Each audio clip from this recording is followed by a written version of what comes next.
Hi, Timea here with SlideHub's October product update. This month we have two new features we would like to show you, so let's dive right in. First, we introduced the ability to upload Word documents and Excel sheets directly through the add-in in Word and Excel, providing the same seamless experience you're used to in PowerPoint. Here's how it works. To upload a document, simply click the Add Document button at the top of the add-in. Select the library you want to upload it to and click Continue. Next, give your document a name and apply labels using existing categories, subcategories, and tags, or create new ones as needed. Once you're done labeling, click Continue and your document will be uploaded directly into the library. Uploading Excel sheets works the same way. Click Add Sheet, follow the upload steps, and your sheet is ready to use in the library. This update is designed to help you streamline your upload process for documents and sheets, just like you can in PowerPoint, making it faster and easier to keep your library organized. Next, forms now support optional and multi-select questions. You can define which questions are mandatory and which are optional, giving you greater flexibility and control when designing forms. With multi-select functionality, end users can now choose multiple responses, enabling more dynamic and tailored presentation logic, as well as an easier setup of automations when multiple slides need to be inserted. Let me show you how it works and how to set it up. Now, as an admin, you can configure forms to allow users to select multiple answers when a question permits it and mark certain questions as optional. This gives your team more flexibility and ensures presentations are tailored to client needs. Different question types are clearly indicated for end users when they fill out the form. Multi-select questions are shown in brackets next to the question, mandatory questions are marked with a red star, and optional questions don't have a red star. This helps users know which questions must be answered and which can be skipped. For example, you might set up a question about which services a client is interested in. In this demo account, the logistics company offers 5 services, and the client could be interested in multiple. Users can select all that apply, ensuring only the relevant slides are included in the final presentation.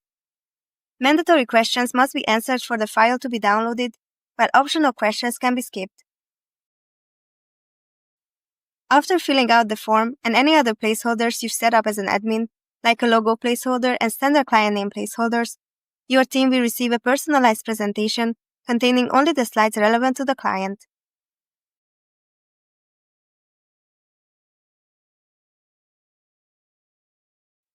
To set up optional and multi-select questions, go to Presentation Settings. If you'd like a more detailed walkthrough on setting up variable slide groups, forms, and logics to create automations, check the link in the description for one of our previous videos about automation. In this example, I will show how to build the automation that I showed at the beginning of this video. In this sales deck, I've already set up several variable slide groups, which are needed to automate the insertion of the right slides. First, the services variable group.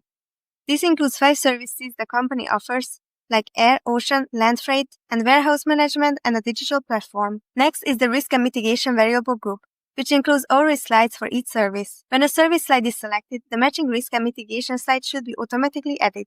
The cases variable group contains client cases linked to different industries. With the automation, I'll make sure that only the correct case slides will be inserted based on the user's selected industry. And last, we have the contact variable group.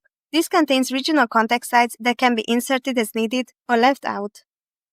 To set up the forms and automations for these variable groups, go to the Variable Slides and Forms tab. Here you can create a new form or add an existing one. You'll also see an overview of all variable slide groups in your presentation and can apply logic to them. In this case, I already have a form associated with my presentation, so I don't need to create a new one.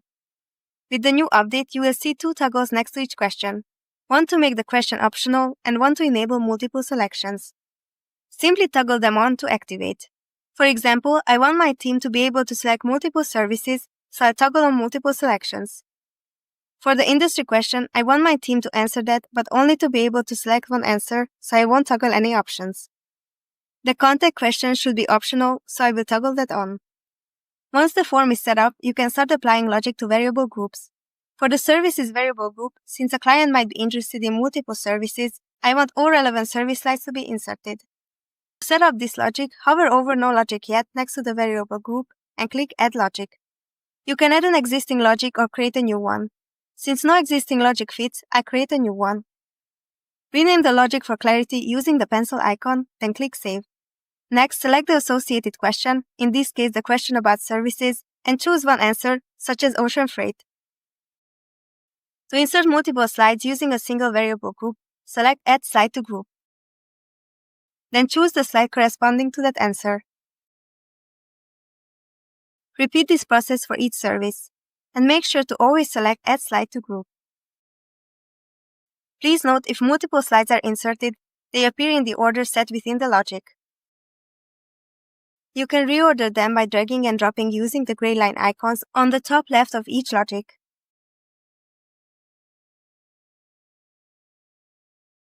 After setting up logic for services, you can configure the risk and mitigation group the same way.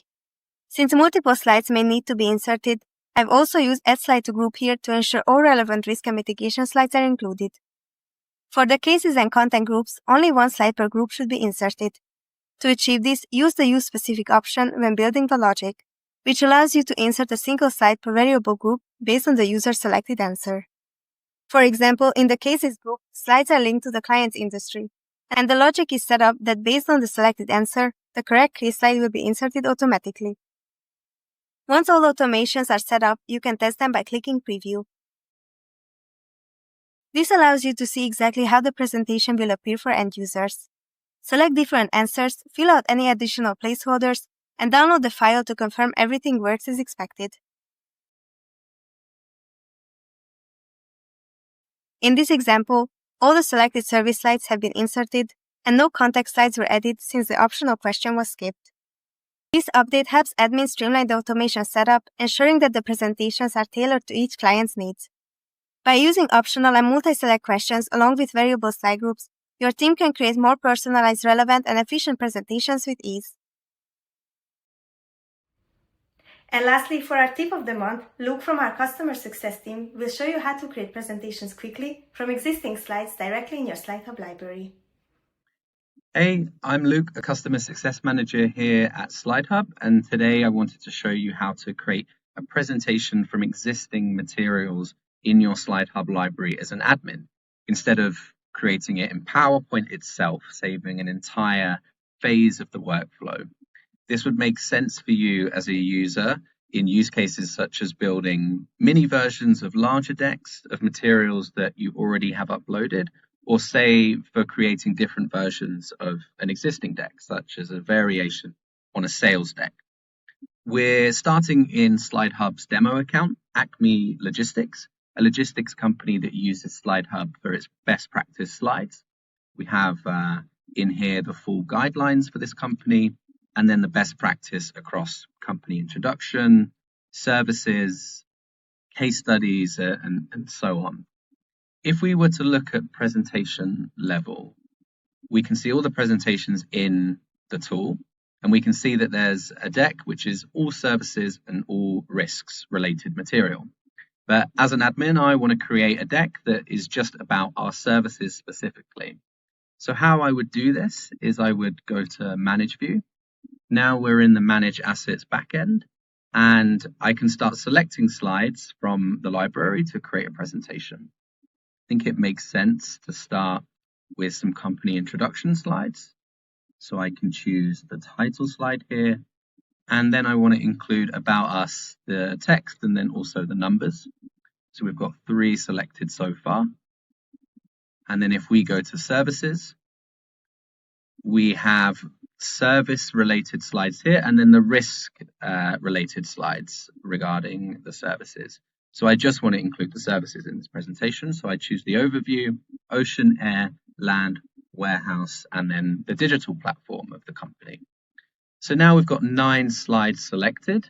There's a little drop-down option here on the right. I can choose this option, which is create presentation from selected slides. So all I need to do is press that, and then the presentation is successfully created. So I have 2 options here. I can just go back to the overview, or I can just go in and edit the presentation itself. So if we look for it from overview, we can go here and it's popped up straight away. Or if I was out of manage view, then it would fit into where the slides were when they stood as standalone. So because there's some service slides in the presentation also appears here. we can go into the presentation and yeah, it's completely made from that button, and then we can add a title and call it Services Deck.